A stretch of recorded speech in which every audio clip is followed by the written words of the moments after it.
Good morning, everybody. It's great to see everybody here. Thank you for all of our participants that are joining us on Zoom. First of all, of course, I always thank our members, our friends of the forum, who we couldn't do this without you, our corporate sponsor, MSTS, and I'll be talking about them in a little bit. Layla, could you come up here? Come on. I would like to introduce you to Layla Mawasasi. Many of you have seen her. She was integral member of our team that put on the Youth Security Forum. Layla is our new communications director for NSF. Give her a big hand. She just graduated from Occidental College and we captured her. So if there's anybody here who is having issues with membership before or on the way out the door, talk to Layla. She's going to get things sorted out. We're going to move to a new membership communications platform, so hopefully you won't have any issues in the future. Many of you who knew Kimberly Pickens, who's been with us for the last several months, Kimberly was deployed in March, and so she is serving our country for the next 6 months, I believe. We'll welcome her back when she gets back, but in the meantime, and continuing, Layla will be our point person. Thank you. Our current schedule is a little thin, but I am working on several things. So, of course, we have today's program, which is the Tariffs and Economic Security. July, we are going dark. Many people are traveling or hanging out at the lake. We will have a program in August. I'm working on dates and speakers right now. We are looking to reschedule the trip to the test site after it done being 120 degrees in Vegas. So we're looking at probably late September, early October. How many participated in the Youth Security Forum? Quite a few of you. Thank you. It was a huge success. I would like to thank the people who really made this possible. We had volunteers, moderators who handled logistics. Some of them did multiple things. We had sponsors, we had the students, we had the teachers, we had the coaches from We the People, and we had all of you who really believe in supporting the next generation of national security leaders and informed citizens. We were very happy that we were able to do this. We were at UNR. It was a great space. Layla and Caroline, who was my co-chair, Caroline Wave, she did an amazing job. Big thank you. We have two speakers today. We have Dr. Stan Veuger from the American Enterprise Institute in Washington, D.C., our resident tariff expert. And then we have Professor Stephen Miller from UNLV, who will be talking a little bit more about household impacts and impacts to Nevada. Stan, take it away.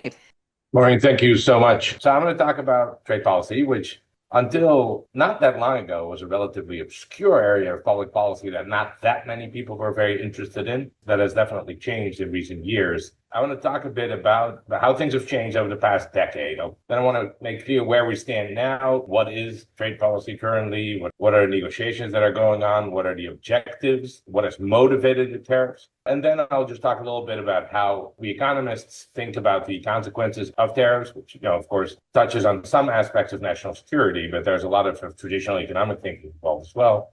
I'll speak a little bit about some of the legal background, on what grounds are these tariffs being put in place? What are the legal proceedings that are going on around the tariffs? What other options does the administration have?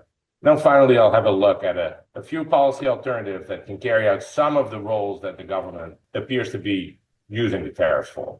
With that, let's dive into a little bit of the recent history. As you all know, during the 2016 presidential campaign, when now President Trump ran against Hillary Clinton, both major party candidates really abandoned what had been, certainly for presidential candidates, both parties' sort of consensus on trade policy, which was a consensus that was sort of incrementally, but very persistently moving to lower tariff rates worldwide and to remove non-tariff trade barriers as well. Of course, there was the occasional exception, but that was really the major trend since the end of World War II, basically. George W. Bush imposed steel and aluminum tariffs. President Reagan imposed tariff rate quotas on cars. But broadly speaking, we were moving in a direction of ever freer trade. In 2016, that really changed. The shift that Hillary made was, I think, particularly meaningful there. Donald Trump had always been skeptical of free trade, but Hillary had personally negotiated the Trans-Pacific Partnership, which was meant to create a free trade agreement between the U.S. and all of its allies around the Pacific, basically. In 2016, during the campaign, she walked away from that. So that really signaled that things were moving in a different direction now. Of course, Donald Trump won. Then during his first term, he did a number of things that at the time were seen as pretty dramatic trade policy. Of course, now, we think that first term, trade policy was calm and predictable. But I think in those years, in 2018, 2017, people really thought, okay, well, we're in a slightly different world now. And so during that term, President Trump renegotiated NAFTA, which he, during the campaign, had referred to as the worst trade agreement ever negotiated. But, once he became president, he renegotiated and signed the USMCA treaty, which is really not that different from NAFTA. It's still a free trade agreement with Canada and Mexico. It includes a few sort of more pro-labor provisions, but it's qualitatively similar. He also imposed tariffs on steel and aluminum, which, had been done in the past. And then in addition, also imposed tariffs on solar panels, washing machines. And perhaps most saliently, started a real trade conflict with China, with what at the time seemed like really aggressive tariffs getting imposed. And I'll show you a figure in a little bit. Then in late 2019, China and the US reached what they call the Phase 1 agreement, under which China committed to make certain purchases of US goods, most famously soybeans, and both sides reduced their tariffs somewhat. I think what this indicated, that Phase 1 agreement, is that what President Trump was most interested in was reducing the bilateral trade deficit with China. That he was willing to stop escalating the moment China said, we're going to buy more American goods. He was even willing to reduce the tariffs a little bit. And he did not demand more fundamental concessions related to intellectual property or to foreign policy that some of his more China hawkish advisors wanted. That's the Trump administration. President Biden came in, and maybe somewhat surprisingly, though, of course, President Biden came from the labor wing of the Democratic Party, he basically continued those Trump policies vis-a-vis China. He did renegotiate some of the tariffs that had been put in place on other countries. So, for example, he replaced the tariffs on steel and aluminum from the European Union, Japan, and the United Kingdom with the tariff rate quota, which means you can export a certain amount of the good without paying tariffs to the U.S., but only up to a limit. Above that, a tariff kicks in. He also reduced the tariffs on solar panels, and he let the tariffs on washing machines expire. So, we're moving a little bit back to normal, but the situation with China remained really an outlier. This shows you those changes sort of throughout the Biden administration. So you see during the first Trump term, you see the dark red line here really spike up. Those are Chinese tariffs on U.S. exports. And similarly, you see U.S. tariffs on Chinese exports, which is the dark blue line, spike up as well. And so while the U.S. tariffs on exports from the rest of the world, which is the line all the way, the light blue line all the way at the bottom, those basically remain constant. So during this whole decade, there were some other tariffs, the washing machines I mentioned, et cetera. But the big picture was that really the U.S. and China were in trade, and everything else was more or less stable. The Chinese tariffs here went up by more even than the U.S. tariffs. That was in part driven by the fact that China was trying to retaliate dollar for dollar. But of course, the U.S. runs a trade deficit with China. And so there are many more exports from China to the U.S. that the U.S. can impose tariffs on than exports from the U.S. to China that China can impose tariffs on. And so if you want to impose the same trade restrictions, China needs to impose higher rates. So that's this picture. So this is how we came into the Trump administration.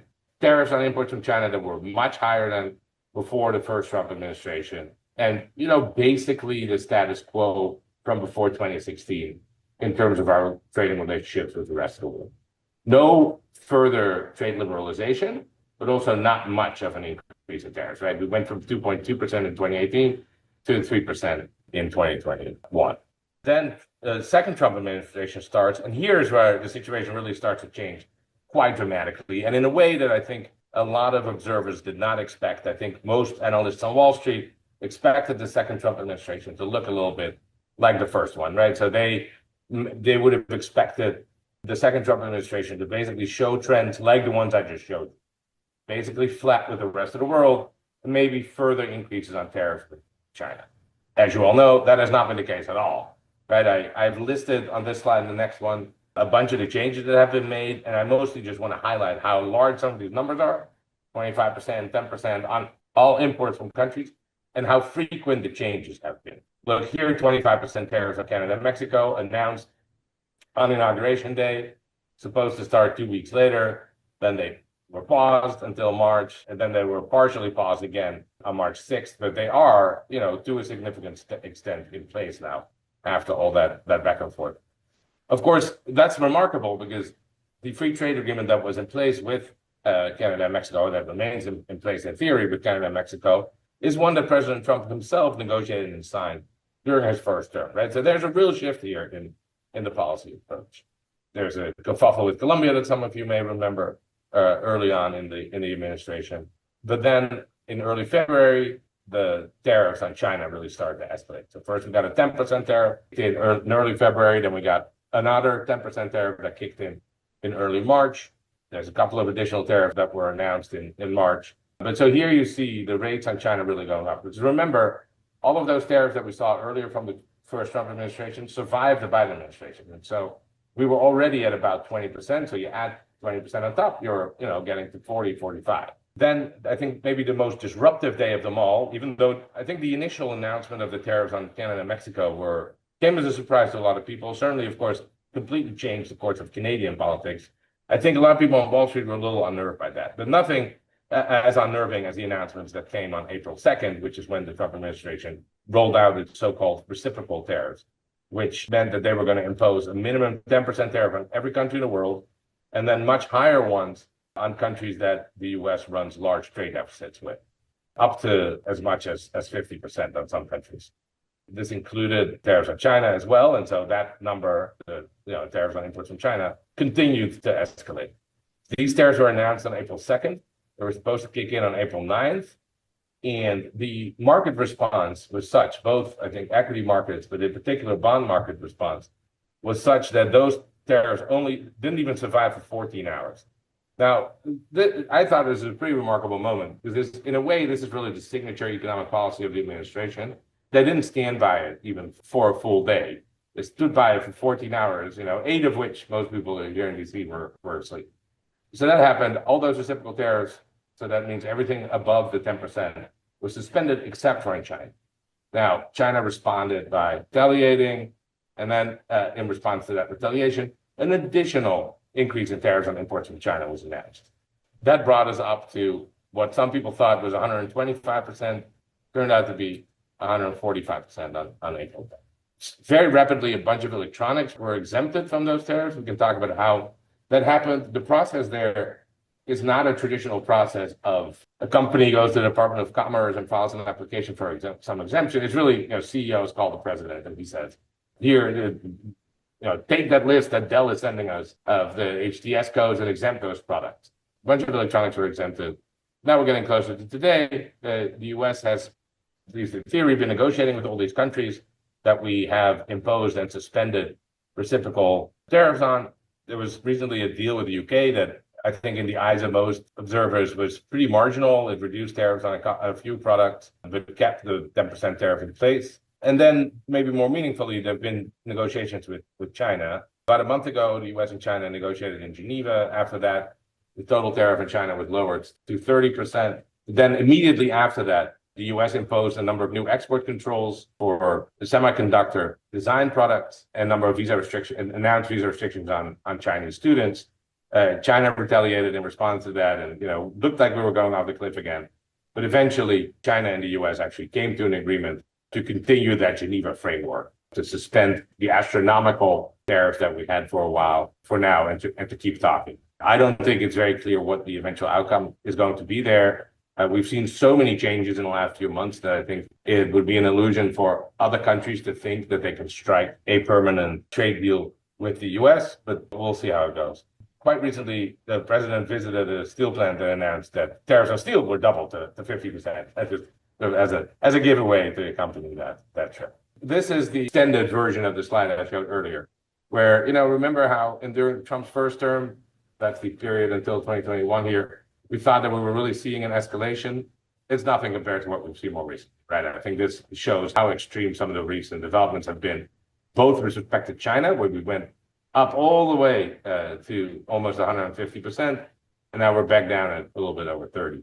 The changes with respect to the rest of the world don't look as dramatic just because of the scaling in this figure, but as you see there, the numbers are up significantly, over 10%, whereas they used to be around 3, right? So that even that is a quadrupling. Now it's above 10% because we have this global 10% tariff now, but then in addition we have some sectoral tariffs, et cetera, some fentanyl tariffs on some countries. So that's how it ends up being above 10%. So why is the administration doing this? Really a pretty broad mix of motives, and so that's why I've listed a bunch of these items here. These different motivations apply, more strongly to some industries. They apply more strongly to tariffs on certain countries, certain products. But it's also, different people in the Republican coalition care about different aspects of it. Here I've listed mercantilism, by which I mean to say the idea that trade deficits are bad per se, that really what we want is we want to export more than we import. The idea being that production is more valuable than consumption. If your money flows out, you somehow lose something. I think that's a very important motivator for the president. It's very consistent with how he's talked about trade for 40 years or so. A second very closely related motivation is protectionism, where what you care about is protecting certain domestic industries, right? So not so much their ability to export, but just their existence and their ability to flourish. Protectionism is, I think, a big motivator for the tariffs on steel and aluminum in particular, where there's a domestic industry that would struggle to survive without the protection that trade policy can offer. And it's an industry that people see as important for national security, that is located in states that are seen as important in presidential politics, and that also kind of an iconic image because of how big the steel industry was for a period of American history, even if today it's a relatively marginal industry. So that's protectionism. Then thirdly, and this has become very important this year in a way that it really wasn't during the first Trump term, is that tariffs, because they are taxes, bring in revenue. The administration has emphasized the revenue that they expect to bring in with the tariffs in the context, particularly of the reconciliation bill that's now making its way through Congress. They, of course, want to extend the tax cuts from the first Trump term. That loses us a lot of revenue. And a big talking point the administration has had on the Hill is that they'll make up for a good chunk of that lost revenue by imposing tariffs, which, there's some truth to that. We can look at some of the numbers later. My view is that the revenue from tariffs is not going to offset the increased deficits from the tax bill, even if you just compare sort of year over year, how large is the deficit going to be this year versus last year. But some people disagree with me on that. Then there's a number of other considerations that are a bit more outside the pure trade economics realm. One is supply chain resilience. I think this became a thing people like to talk about during the pandemic, when we struggled to ramp up production of masks, when there were some, when countries are trying to front run each other in purchasing vaccines, and when there were shortages of semiconductors in particular. So I think that drives some of the more sector specific actions. It certainly drove a lot of what the Biden administration did in terms of industrial policy. So not quite trade policy, but subsidizing domestic production. Then there are all sorts of national security considerations. I left this intentionally vague because the administration, of course, imposed a number of the tariffs that they've imposed on the basis of a statute that serves national security purposes. The so-called Section 232, Section 232 tariffs are the tariffs that the administration has imposed on car and car parts and on steel and aluminum. Those are officially done on the basis of a national security need. There's some truth to that. I think obviously the pure protectionist aspects of those tariffs are real. But so that's one example of national security considerations. They've also, under a different statute, IEPA statute that they'll talk about a bit later, they have imposed tariffs on a number of countries, including China, Canada, and Mexico, that are supposed to get those countries to stop the fentanyl trade, right? That's also a national security consideration. Similarly, the U.S. has imposed tariffs on some countries, including the ones on Colombia that I mentioned, that are putatively related to immigration policy decisions that those countries could make. And so there's really a really broad realm of national security considerations. Some of them I think are true, others I think are more cover for protectionist or mercantilist policies the administration wanted to pursue anyway. As part of the broader national security thinking, a lot of the tariffs have been focused on China. And I think the national security element, I think, is real again.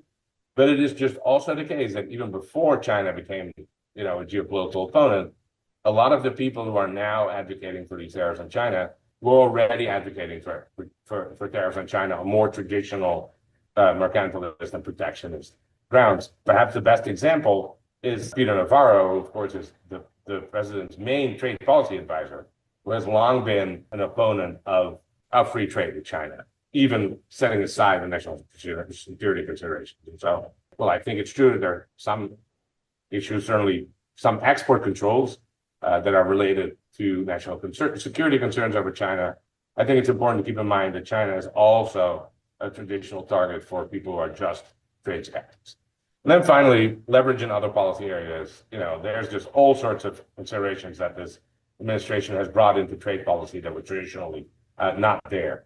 So trade policy purists used to find it annoying if a trade agreement included, certain domestic regulations that had to be changed. Now, of course, anything goes in trade. So I think the main motivation is and remains the president's pure mercantilism. There's a nice anecdote in Bob Woodward's book, Fear, where Trump is editing an upcoming speech, and he literally just writes, "Trade is bad," as like his main talking point. Like this, I have to remember.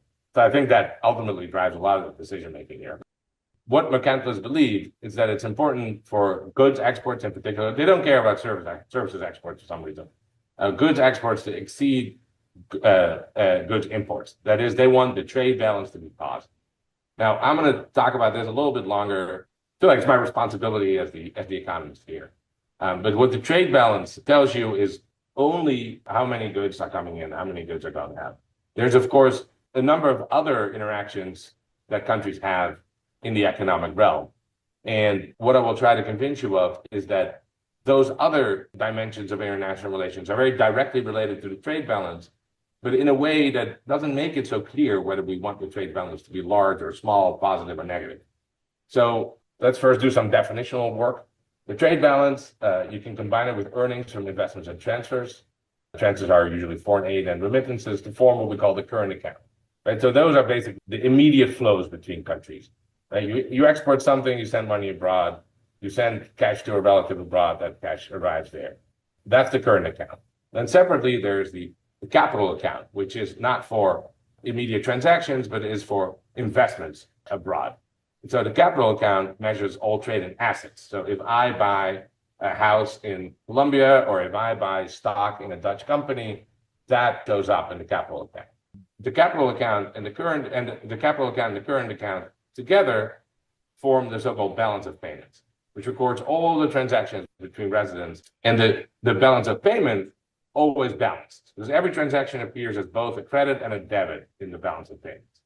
So when I buy the stock in a Dutch company, I now have the stock, and whoever the previous owner of the stock was has my money. It's a traditional double ledger account.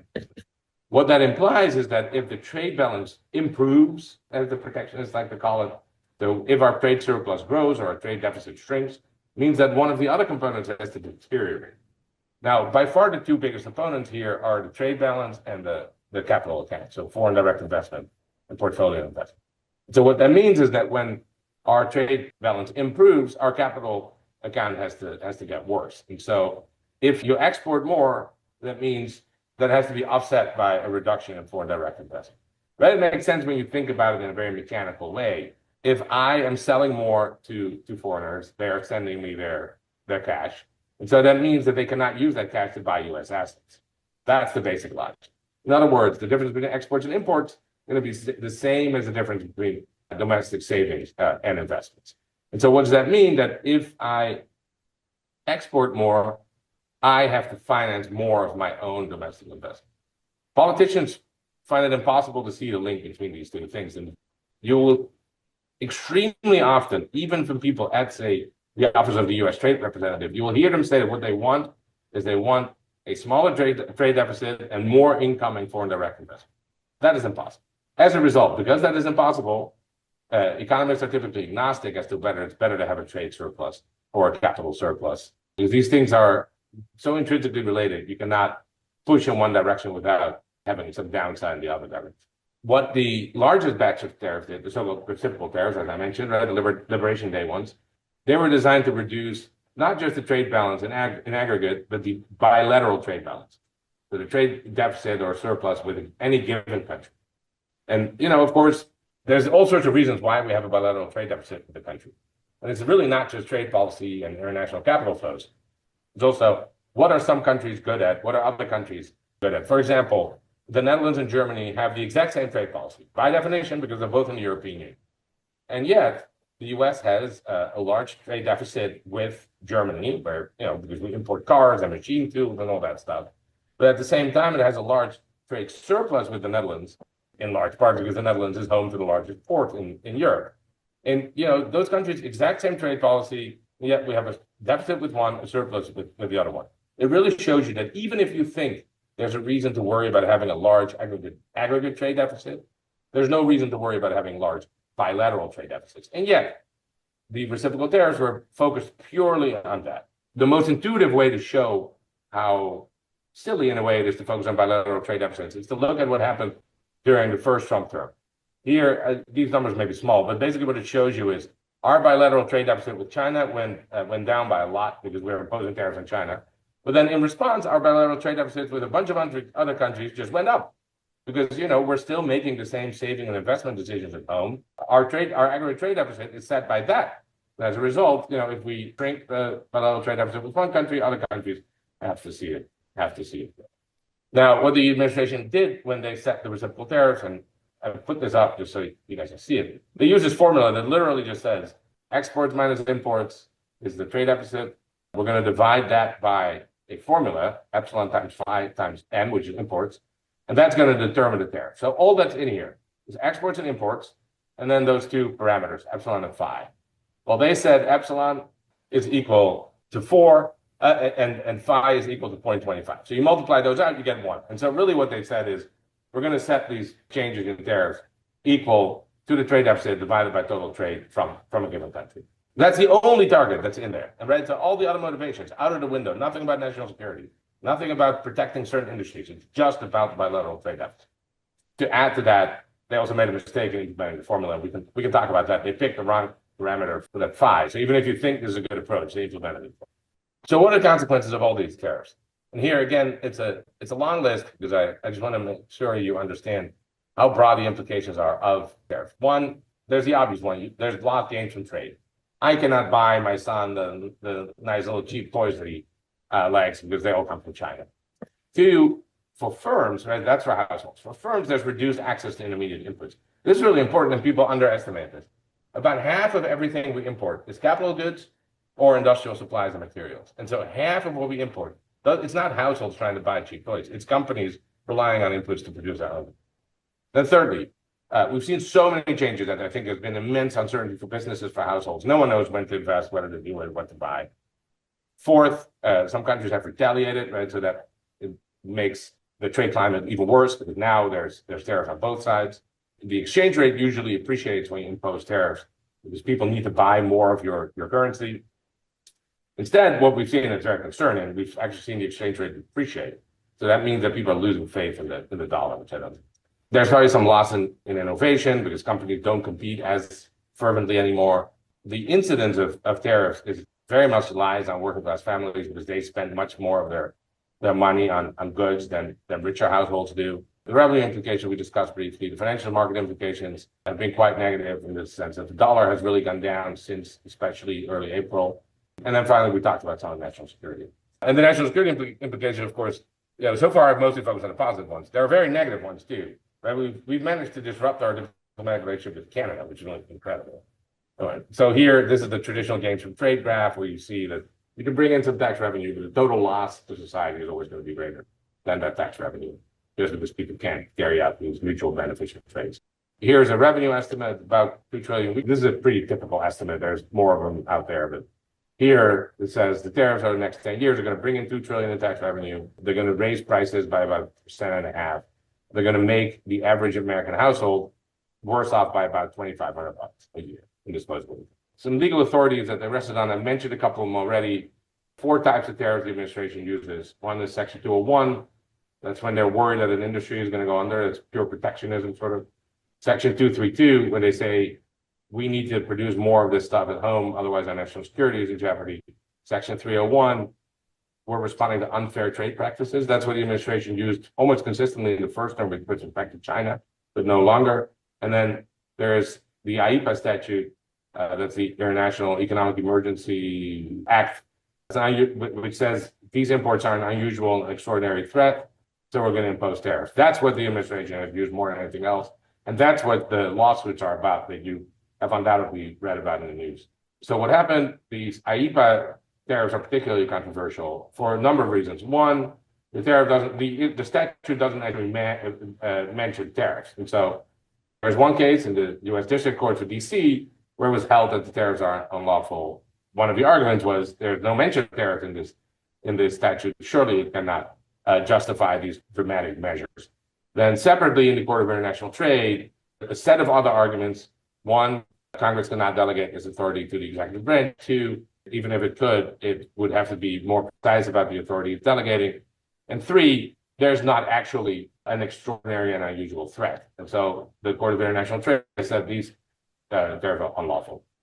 Both of these decisions have been stayed for now, but we'll hear more about them. And it's right, so far it's only been losses for the administration. So I think there's a good chance that a lot of this tariff machinery is going to come falling down again, as it already looks like it might in late May, when the appeals courts decide on these cases.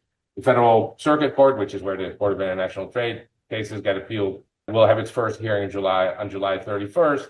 I spoke with the lawyer for the U.S. elections this morning. He's very optimistic that they can win. What would happen if that occurs? Well, the administration would not be allowed to use IEEPA for tariffs, so that would immediately strike down the overwhelming majority of tariffs.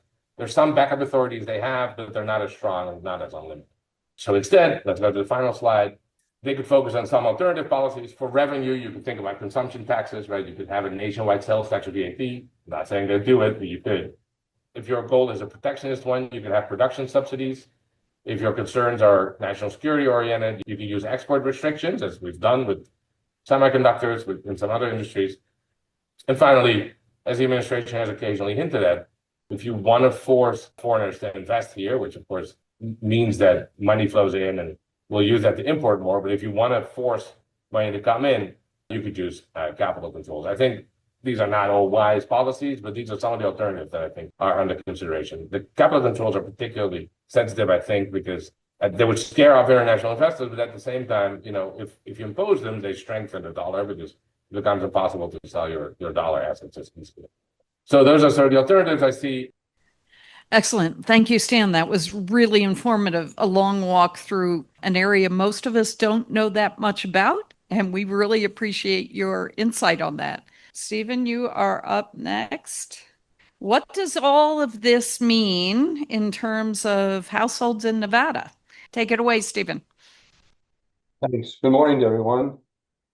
So I'm bringing greetings from Las Vegas. We're going to hit 110 plus or minus today. I'm the director of the Center for Business Economic Research at UNLV, and we're celebrating our 50th anniversary. I want to summarize what Stan just told us in a few words, which is, it's real complicated. What can we glean from our understanding of economics? So I'm going to go up to about the 30,000 foot level and sort of look down on the situation and see what we can learn. I gave a presentation at New York, in Las Vegas last week to about 50 people. And as I started my presentation, I said, what one word would you use to describe the current state of the economy? I was shocked because they about blew me off the stage. In about 1 second, they all responded in unison, uncertainty. Well, I expected that answer, but I didn't expect everybody to say it all at once in unison. It was quite a surprise. That was one of the 10 or 12 consequences that Stan had listed and talked about earlier. Well, that is a driving force. But it's not just uncertainty. It's uncertainty right now about policy and economics. And it turns out that there are three professors that put together an index called Economic Policy Uncertainty Index. One of the professors is at Stanford, one's at Princeton, one in Chicago, the three of them. And they're getting quite a play with this index that they've developed. So here's the index, and it's based on internet searches of 10 major newspapers in the United States. I don't think the New York Times is in this, but the Washington Post, Dallas, I forget the name of the Dallas papers, the San Francisco Chronicle, the Chicago Tribune, you name your big city and your favorite newspaper is probably there. So 10, and what they do is they do a search for articles or stories that combines information about economics, uncertainty, and policy. If they find all three in the article, then they code it as a hit and total it all up. As you can see here, the red line is just the average. I don't know if that's anything to be achieved, but that's just the average of the data set they have, which goes back here, back to 1985. We see in the description above that in November of 2024, that was the election month, the index jumped up. It doesn't look like much of a jump, but it jumped up on near the right end of the chart. Then it paused in December and January, but then in February it jumped again, and then March it jumped again, and in April it jumped again, all because, in my judgment, of the uncertainty about the tariff policy. Now, it's probably more than just that, but certainly the tariff policy flip-flops. Stan went through a blow-by-blow of what happened over time. You know, businesses, they like certainty. They don't like uncertainty. So this level of uncertainty has rocketed up. It's affecting how decisions are being made. In finance, there's a theory of option value. If you're thinking about making an investment, and if that investment is irreversible, or if the cost of reversing the investment is large, when uncertainty goes up, the value of keeping your option open, that is not making a decision, goes up. So what's happening is that the level of uncertainty in the economy is rising dramatically. This is increasing the value of not doing things.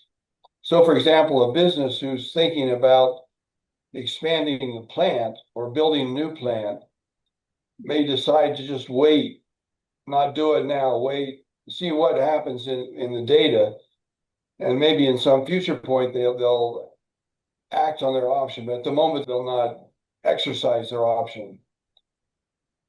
Interestingly enough, I think that's also a way that one might quickly describe the Fed's policy. Now they're meeting now at 11:30 our time.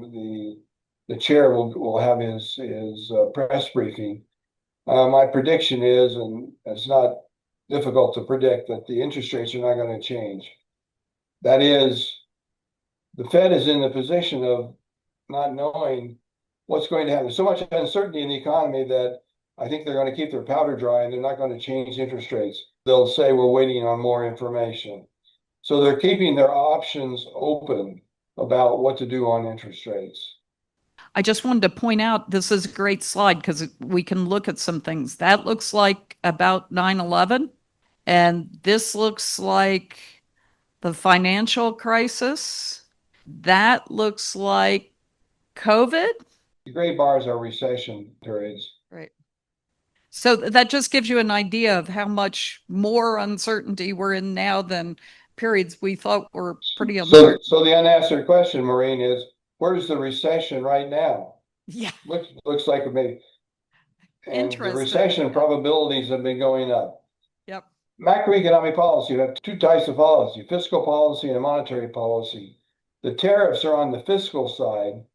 And as Stan said, one of the reasons why, and I think it's a major reason why tariffs are under discussion is to raise revenue to finance the beautiful big bill, if that's the right terminology. Unfortunately, it's triple B. I'm sure the Better Business Bureau is not happy about that. So we have tariffs, we have tax cuts, and we have spending cuts. deficit and debt ceiling, all on the fiscal side. The next deadline for a government shutdown is October 1st. That's coming up on us. People are concerned about the debt ceiling. It turns out Elizabeth Warren and Donald Trump happen to agree on that. They both want to get rid of the debt ceiling. The tax cuts relate back, as Stan said, to the Tax Cuts and Jobs Bill in 2017. Most of that is going to expire. A major exception is the corporate tax cut, which is permanent, went from 35% to 21%. On the individual income tax side, the small cuts in the tax rates on the households are subject to going back up in 2026. We were talking about the debt to some extent and the deficit. I remember that during the Clinton administration, we had a surplus, not a deficit. And there was serious conversations. It's hard that I am actually saying that. It's hard for me to believe that this is actually true. There were serious conversations that the CBO had projected in the next 10 years, given the current path of the surplus, that we would eliminate all the federal debt. A lot of people thought that was a great idea. The problem is that U.S. Treasury debt acts as the risk-free debt in the world financial system. What the question would be is if U.S. expunged all their debt, what would replace that? The euro bond, Japanese bonds? What's going to replace that? You need to have the risk-free debt as part of the international financial system. Well, that never materialized as we started running deficit again, which is our typical case. And the interesting thing, Stan was talking about the trade deficit and the capital and current account, capital and finance balance. The rest of the world wants to hold dollar assets. At least they have been until this point in time. There's some concern now that we're losing our ability to have the dollar as the key currency in the world. The only way you can get treasury assets being held in the rest of the world is if you run a trade deficit. That way you have a capital and financial account surplus. On the monetary policy side, things have been going smoothly. And this goes back to the pandemic recession. During the pandemic recession, both fiscal and monetary policy was aimed on the expansion. Fiscal policy, one of the major tools was paying extra unemployment compensation to people who were already drawing state level unemployment compensation. That is $600 a week extra unemployment compensation. If you ran a 40-hour work week, $600 a week in unemployment compensation is $15 per hour, which is what many states have as their minimum wage, although not here yet in Nevada. That fiscal policy, and there were other expansionary policy bills that were passed, including the infrastructure bill that is still going on, that was coupled with expansionary monetary policy. The monetary policy expanded and then had to reverse itself when inflation picked up. In March of 2022, the Fed started increasing the interest rate. Inflation peaked in June of 2022 at 9%. It's been on a downward trend since then. So there's been this whole question about a soft landing, and the Fed has delivered on that, at least until the current point in time. The labor data have remained strong, although the data seem to be softening a bit. The inflation data have come down. Are we still converging on a 2% target? Well, we'll find out what the Fed says this afternoon. And I'm not expecting interest rate cuts, but rather to hold the current rates. Final question is, will the Fed maintain its independence? Powell's term in office expires in 2026 in June or July, as my memory is good. And President Trump will get to replace him. So I want to call your attention to the website at the bottom of the page. That's our website at UNLV. You can go there and sign up for a weekly newsletter, the Rebel Business Indicators. We added a new feature to that newsletter several months ago called our tariff tracker. So I pulled one of the lines out of the spreadsheet that we're publishing. It gives you the country, the tariff status, tariff rate, and some notes. So if you're interested in keeping track of tariffs, this is a very valuable option for you. So go to that website and you can sign up for our newsletter. Thank you very much. I really appreciate that. I know this was, it's complicated, right? We always start out with it's complicated. Maureen, could I add one thing? I forgot one thing. Sure, of course. So one thing that's happened with all of this uncertainty and tariff shenanigans, I'll refer to it that way, is our tourist volume is way down. At least here in Southern Nevada, it's down. Some Canadians are boycotting. European travel is down. The main reason for that, in my opinion, is the uncertainty about tariff policy and how we treat our friends. I'll stop there. Thank you. So that was a really good point. So for those of you who were paying attention in Nevada, on the 1st of May, we had the Economic Forum that came out that was really critical in setting the budgets for this biennium because our legislature was in session. And they had to adjust the budgets because there was a projected somewhere between, about $200 million shortfall, 200 to 300, depending on how you did the counting. And that was mostly due to loss of revenues in Vegas.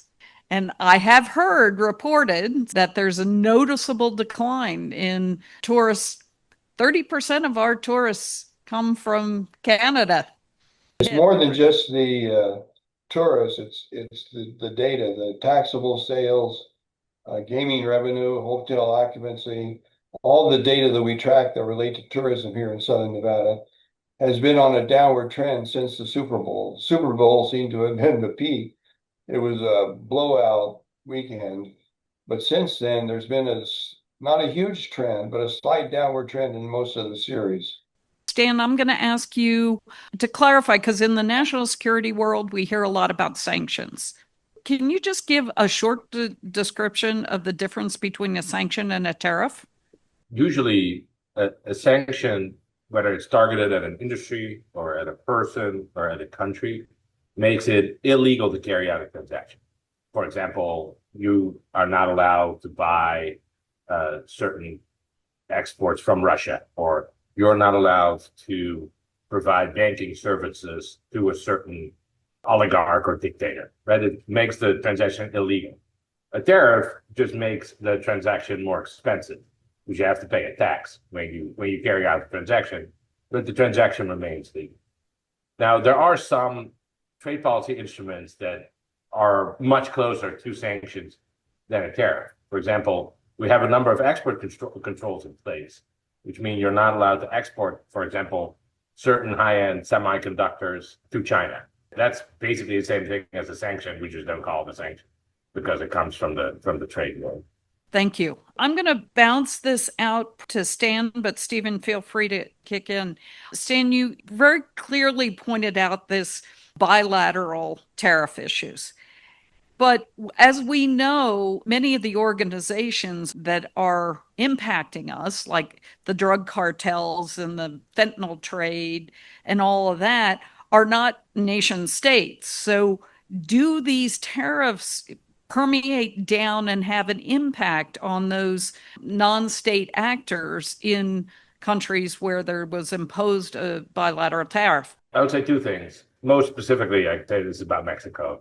The logic, I think, that the administration would argue they are following is that there is more Mexico could do to stop drug exports by imposing tariffs on Mexico that will theoretically be removed if Mexico carries out those actions that will reduce drug exports. It makes it more likely that Mexico will carry out those actions that the U.S. wants them to carry out. I think Mexico has actually done quite a lot in trying to combat drug trafficking. And of course, hundreds of thousands of people have died in the past 20 years in the drug war. But that's the logic. There's a separate logic, of course, which is that if you impose a tariff on imports from Mexico, you would strengthen the US dollar and you would weaken the peso. That in turn makes it more attractive to export drugs to the United States because the dollar is now stronger. And so US consumers will find it cheaper to buy imports from Mexico. And of course, ironically, cocaine and fentanyl and whatever other illicit products are not taxed, right? They're not subject to the tariffs because they don't go through customs. And so, that price effect actually goes in the opposite direction. Stephen, I'm going to bounce a few questions to you on tourism since you're from Vegas and Vegas lives and breathes on tourism. When we look at calculating revenues, say for the state of Nevada, do you incorporate into that factors of increasing the cost of tourists coming in?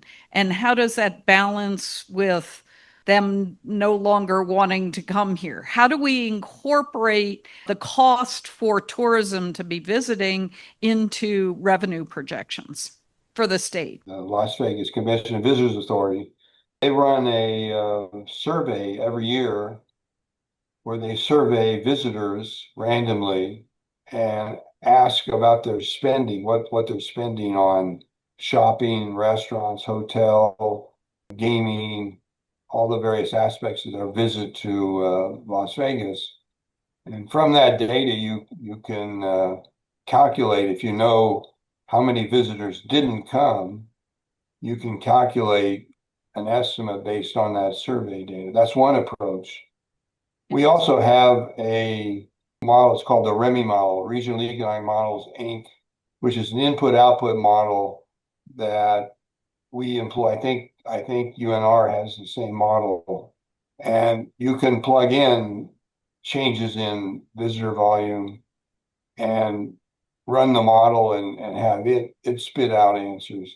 But then the answers are based on the structure, the input-output structure of either the state economy or Clark County, if we're looking at Southern Nevada.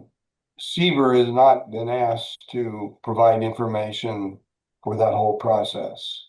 Understood. Thank you. Stan, I'm going to let you close with the big question. And the big question, it just reduces down to who pays. So let's take China, for instance. Who is actually paying for 145% tariff on Chinese goods? And is that a penalty to China? Is it a penalty to US consumers or some combination of the two? The first part is to the extent that the exports from China to the US continue, that the importer legally pays the tariff. Economically, that doesn't mean that he's actually bearing the burden, right? It could be the case that the Chinese exporter lowers his price by a lot, and so that the eventual retail price remains the same. But empirically, what we find is that in the trade war with China during the first Trump term, most of the tariff actually passed on to U.S. consumers. And so ultimately, of that tariff revenue that we collect, most of it is paid by U.S. consumers. But of course, the second part of the answer, certainly when the tariffs are that high, a big part of the cost of the tariffs is the transactions that do not happen, right? And there, both the producer and the consumer, of course, pay because the consumer loses the surplus he gets out of the products that he used to buy. The producer no longer makes a profit on those products that he would have been able to sell in the absence of the tariff. And so I think that's important to keep in mind, that the losses from tariffs can be much greater than just the amount of revenue collected.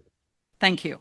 Okay, so I'm going to ask you quickly, just to close out and say, for this audience, what should they be paying attention to in the next weeks to couple months if they're concerned about the impacts of tariffs on national security and economic security? Stan, I'll start with you. I'd say one, do the negotiations go anywhere? Do we continue to see increase in tariffs and then some decreases, or do we see a path toward a little more stability, hopefully with slightly lower tariff rates? Two, do we see that investment in the U.S. is at all responding in the ways that the proponents of the tariffs will argue that we see? Do we see more investment in manufacturing facilities in the U.S.? I would be very surprised, but that's one of the declared goals of the policy. Then three, I would pay attention to the legal proceedings that I flagged. Those could have an enormous sudden impact on our trade policy. So I think that's a big source of uncertainty. That's probably a little underrated. I think before that first Court of International Trade decision, I think it was really under the radar for most people that those cases would happen. Thank you. Stephen. My training is macro and money. So I guess I would say follow the Fed. Follow the Fed. Well, that will be easy because they'll be making an announcement in about an hour.